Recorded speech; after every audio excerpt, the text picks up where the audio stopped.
देवरी क्षेत्र के वन परिक्षेत्र के ग्राम चरगुआ में आदिवासियों के झोपड़ी में आग लगाने के मामले ने तूल पकड़ लिया है, जिसको लेकर 2 लोगों को तत्काल प्रभाव से निलंबित किया गया था और जांच कर कार्रवाई करने की बात की गई थी।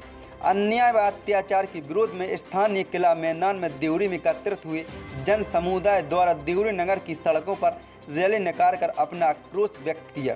रैली में उपस्थित जन समुदाय के प्रदेश की भाजपा सरकार के विरोध में जमकर नारेबाजी की।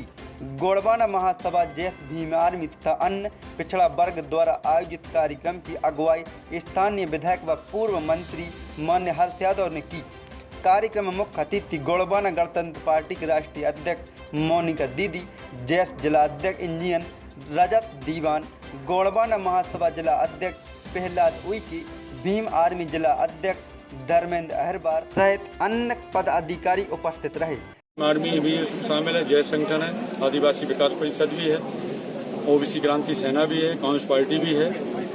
हम लोगों ने एक ट्रेलर दिखाया है और सरकार और प्रशासन को आगाह किया है कि हमारी खामोशी को नजरअंदाज ना करें, वरना अंजाम भुगतने के लिए तैयार रहें। अत्याचार अन्याय की पराकाष्ठा हुई है चरगुआ में। कलेक्टर महोदय उस दिन आए थे, कलेक्टर एसपी दोनों थे। उन्होंने खुद ने स्वीकार किया है कि अमानवीय घटना है। यदि अमानवीय जिले का प्रभारी जो अधिकारी है, मुख्य अधिकारी है, जिसको हम कलेक्टर बोलते हैं, यदि वो स्वयं स्वीकार कर रहे हैं कि अमानवीय कृत्य हुआ है, तो उस अमानवीय कृत्य में जो शामिल लोग हैं उनके ऊपर कौन से आपराधिक प्रकरण पंजीबद्ध किए गए, मैं पूछना चाहता हूं आपके माध्यम से। उन वन भूमि पर काबिज लंबे समय से 2-3 दशक से काबिज वन भूमि पर काबिज लोगों को पट्टे क्यों नहीं दिए गए, ये भी हम आपके माध्यम से पूछना चाहता हूं। उन 2 भाइयों का क्या दोष था, उन निर्दोष लोगों का क्या दोष था? कौन से संविधान में बाबा साहब के संविधान में प्रावधान है कि हम आवास जला दें, झोपड़ी जला दें, किसी का आशियाना जला दें? एक किस नियम में वन विभाग को अधिकार शासन ने दिया है, ये भी मैं पूछना चाहता हूँ। जिस तरह का कृत्य भारतीय जनता पार्टी के द्वारा शासित शिवराज सिंह की सरकार के द्वारा किया जा रहा है, निश्चित रूप से बेहद दुखद है, बेहद पीड़ादायक है और निश्चित रूप से हम सभी वर्ग के लोगों के लिए बेहद पीड़ादायक है और इसका समय पर हम लोग इसका हिसाब पुख्ता करेंगे। ये लड़ाई हमारी अभी खत्म नहीं हुई है। सड़क से लेकर विधानसभा तक हमारे साथियों ने हमें भेजा है। मैं पूरी ताकत से इस लड़ाई को अंजाम तक पहुंचाऊंगा और निश्चित रूप से जो दोषी लोग हैं उन पर कार्रवाई हो, ये मैं आश्वासन देना चाहता हूं कि उनके ऊपर कार्रवाई होगी, चाहे वो न्याय प्रक्रिया के माध्यम से हो, चाहे सड़क से लेकर विधानसभा और लोकसभा तक उठाई जाएगी। भाजपा की पूर्व जनप्रतिनिधियों द्वारा प्रेस कॉन्फ्रेंस के माध्यम से ये कहा गया था कि कांग्रेस इसमें राजनीति कर रही है और ऐसी कोई घटना नहीं घटी है। किसने रोका है उनको राजनीति करने के लिए? हमने तो रोका नहीं है, हमने तो बैरियर लगाए नहीं है। भारतीय जनता पार्टी के नेताओं में नैतिक साहस यदि है, 24 तारीख से लेकर आज तारीख तक क्यों नहीं गए? 3 मंत्री हैं, 6 विधायक हैं, किसने रोका उनको? किसने टोका है? नैतिक साहस से तो जाएं, उन पीड़ित परिवार के लोगों से मिलें, उनको हिम्मत दें, ताकत दें, उनको न्याय दिलाएं। मैंने कहाँ कहा? मैं थोड़ी श्रेय की राजनीति थोड़ी कर रहा। यदि मेरे पास 24 तारीख को जनता बताएं भाई साहब, जो आज ऐसे आंदोलन में शामिल हुए, क्या ज्ञापन दिया एसडीएम को? देखिए, चरगुआ में जो 24 तारीख को घटना हुई, 19 दलित और आदिवासी परिवारों के मकान जला दिए गए। उनके लिए कलेक्टर महोदय से जब हमने बात की तब उन्होंने 3 दिन का आश्वासन दिया था कि 3 दिन में इनके विरुद्ध कार्रवाई की जाएगी, परंतु कार्रवाई के नाम पर केवल खानापूर्ति की जा रही है।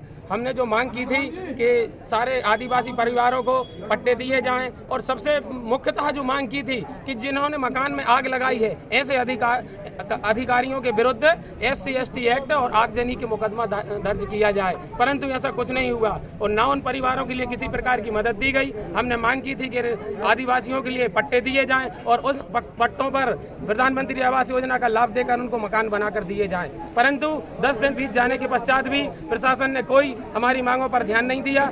उसके विरोध में आज हम एसडीएम महोदय को ज्ञापन देने के लिए आए थे।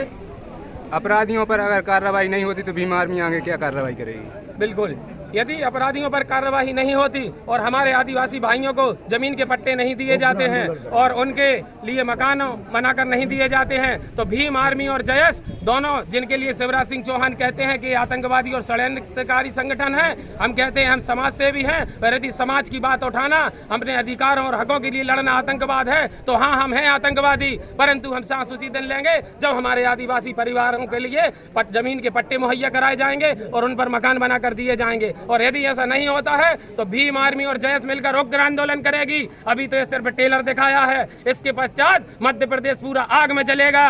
आप हमारे लिए मामूली ना समझे, हमारा संगठन कोई दिखाऊ संगठन नहीं है, ना हम कोई राजनीति करते हैं। हमारा संगठन एक सामाजिक संगठन है और हम समाज की SC ST OBC माइनॉरिटी सभी की लड़ाई लड़ते हैं और उनके लिए हक अधिकार दिलाने और उनके विरुद्ध, शोषण के विरुद्ध अधिकार की लड़ाई लड़ने का काम करते हैं। यदि उनके लिए ये जो हमने आज मांगे रखी इन पर कार्रवाई नहीं होती तो उग्र आंदोलन करेगी भीम आर्मी और जयस मिलकर। धन्यवाद। आदिवासी समाज और विभिन्न संगठनों के द्वारा आज आंदोलन किया गया है मांगों को लेकर के। यदि मांगे पूर्ण नहीं हुई तो आगे क्या कदम होगा आप लोग का? देखिए, इतना घोर कृत्य यहाँ पे किया जाता है आदिवासी समाज के साथ। देवरी ग्राम में जिस तरीके से उनके घर जलाए जाते हैं और अभी तक शासन द्वारा सिर्फ आश्वासन ही किया जा रहा है और यहाँ पर हजारों की मात्रा में आदिवासी संघ, समस्त संघ यहाँ पे इकट्ठे हैं सिर्फ इसीलिए कि आज तक सिर्फ यहाँ पे आश्वासन दिया गया है। इतने दिन बीत चुके हैं, अगर हालांकि अभी इन लोग ने दिन नहीं बताए कितने दिनों में कार्रवाई की जाएगी, लेकिन हमारे हिसाब से हम इनको 10 से 15 दिन की मोहलत दे रहे हैं, 10 से 15 दिन का समय दे रहे हैं कि जल्द से जल्द कोई कार्रवाई की जाए। और अगर कार्रवाई नहीं की जाती है तो इससे दोगुनी मात्रा में यहाँ के लोग इकट्ठे होंगे। और एक देवरी से परशुराम साहू के साथ अरविंद प्रभाकर, सागर 24 न्यूज।